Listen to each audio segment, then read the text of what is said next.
لله رب العالمين والعاقبة للمتقين والصلاة والسلام على سيد الأنبياء والمرسلين وعلى آله وأصحابه أولياء أمته وعلماء أهل سنته أجمعين. أما بعد فأعوذ بالله من الشيطان الرجيم. بسم الله الرحمن الرحيم. وبالوالدين إحسانا. صدق الله العظيم وصدق رسوله النبي الكريم الأمين. ونحن على ذلك لمن الشاهدين والشاكرين والحمد لله رب العالمين. قال الله تبارك وتعالى في القرآن المجيد والفرقان الحميد: إن الله وملائكته يصلون على النبي يا أيها الذين آمنوا صلوا عليه وسلموا تسليما. بابا جبر پڑھ لیجیے: الصلاۃ والسلام علیک یا سیدی یا رسول اللہ وعلى آلك وأصحابك يا سيدي يا حبيب الله. الصلاة والسلام عليك يا سيدنا يا نبي الله وعلى آلك وأصحابك يا سيدي يا خاتم النبيين. میں نے آپ کے سامنے قرآن مجید کی آیت میں سے کچھ حصہ پڑھنے کا شرف حاصل کیا. دعا ہے کہ اللہ تعالیٰ مجھے اس پر عمل کرنے کی توفیق عطا فرمائے.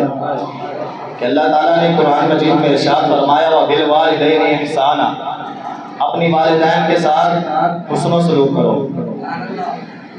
یعنی کہ ہمیں بھی چاہیے کہ اپنے والدین کے ساتھ حسن سلوک کرنا چاہیے، تاکہ ہماری کوئی ایسی خدمت ہم ان کے ساتھ کریں، کوئی وہ ہمیں دعا دیں اور ہمارا بیڑا پار ہو جائے.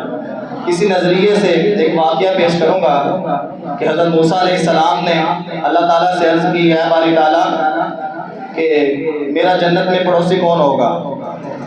تو اللہ تعالیٰ نے ارشاد فرمایا کہ اے موسیٰ فلاں جگہ چلے جاؤ، وہاں ایک گوشت کی دکان ہے، تو جو شخص وہاں پر ہے وہ تمہارا جنت میں پڑوسی ہوگا. تو حضرت موسیٰ علیہ السلام وہاں پر چلتے گئے، وہاں آخر کار پہنچے تو شام کا وقت ہو چکا تھا. حضرت موسیٰ علیہ السلام جب دیکھا کہ وہ دکان بند کر رہا ہے تو اس شخص سے کہا کہ میں مسافر ہوں، تو مجھے اپنے گھر میں ایک رات کے لیے بسر کرنے دو. تو اس شخص نے کہا ٹھیک ہے. تو حضرت موسیٰ علیہ السلام اس شخص کے ساتھ چلے گئے. تو جب گئے ان کے گھر تو وہ کیا دیکھتے ہیں حضرت موسیٰ علیہ السلام کہ وہ شخص جب گھر آیا سب سے پہلے اس نے سلام کیا، اس کے بعد فوراً اس کی والدہ بیمار ہے اور اپنی والدہ کو اس نے کھانا کھلایا. اور کس طرح کھلایا کہ اس نے خود کھانا کھایا، یعنی کہ چبا چبا کر اور اپنی والدہ کے منہ میں ڈال رہا ہے. اور اس کی والدہ جب کھانا کھا کر فارغ ہوئی تو حضرت موسیٰ علیہ السلام سارا مناظر دیکھ رہے تھے. حضرت موسیٰ علیہ السلام جب دیکھا تو اس کی والدہ کھانا کھا کر فارغ ہوئی تو کہنے لگی کہ اے بیٹے، اللہ تعالیٰ تجھے حضرت موسیٰ علیہ السلام کا پڑوس عطا فرمائے. تو یہاں میاں محمد بخش علیہ فرماتے ہیں: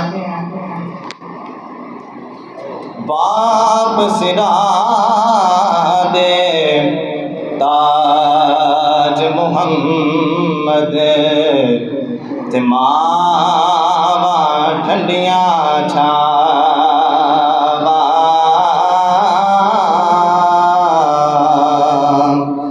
تمادا پیار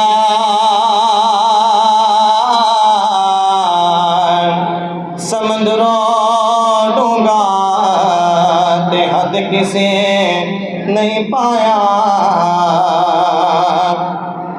جنت ماں دے قدماں تھلے پاک نبی فرمایا. دل او یار حوالے رکھ دے کہ میل 4 دنا دے.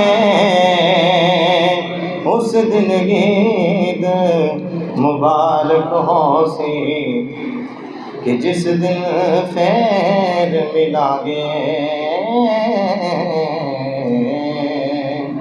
دعا ہے کہ اللہ تعالیٰ ہمیں اپنے والدین کے ساتھ حسن سلوک کرنے کی توفیق عطا فرمائے. باقر دعوانا الحمدللہ.